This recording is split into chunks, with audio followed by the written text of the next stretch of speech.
நியூஸில் எப்படி வந்துச்சுன்னா ரெட் மூன் அஃபெக்டடால இந்த மாதிரி கிளைமேட் வந்துச்சு கைஸ். அதுவும் இப்போ அதிகமாக மழை பெய்ய போகுதுன்னு நான் நினைக்கிறேன் கைஸ். ஸோ மழை பெய்யுமா இல்லையான்னு தெரியல கைஸ்.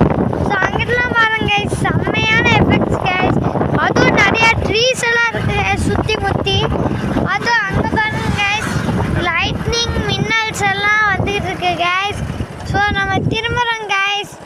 ஸோ இதுதான் கைஸ் சட்டப்பாறையிலேருந்து திரும்புகிற ரோட் கைஸ். ஸோ நம்ம சட்டப்பாறையிலேருந்து திரும்பிட்டு வந்துக்கிட்டே இருக்கோம் கைஸ். நம்ம தோட்டத்துக்கு எப்படியாவது டக்குன்னு போயிடணும் தான் கைஸ் யோசிக்கிறேன். செம்மையான பெண்டிங்ஸாக இருக்குது கைஸ் இந்த ரோடெலாம் பாருங்க கைஸ். ஸோ எப்படி பெண்டிங்ஸ்ன்னு பார்க்குறீங்களா, செம்மையான பெண்டிங்ஸு. அது எங்கள் ட்ரக்கெல்லாம் வந்தால் கொஞ்சம் அதிக டிராஃபிக் நடக்கும் கைஸ்.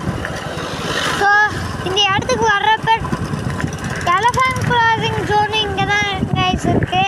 பட் இப்போ எலஃபண்ட் கிராசிங் ஜோனில் இருக்கிற எல்லா எலஃபண்ட்ஸையும் கேட்ச் பண்ணுங்காட்டி எலஃபண்ட் கிராசிங் ஜோனில் எலஃபண்ட்டே வர்றதில்ல. போன வீடியோவில் எப்படியாவது எலஃபண்ட் கிராசிங் இது போட்டேன் கைஸ், அது நீங்கள் பார்த்துருப்பீங்கன்னு நினைக்கிறேன் கைஸ். அந்த ரூட்டில் போனோம்ல கைஸ், அதே ரூட்டில் தான் இப்போ நம்ம போயிட்டுருக்கோம். ஸோ இப்போ நம்ம போயிட்டுருக்கோம், நம்ம தோட்டத்துக்கும் பக்கத்துலேயே வந்துட்டோம் கைஸ். இது ஒரு எக்ஸைட்டடான ஈவெண்ட்டாக இருக்குது கைஸ்.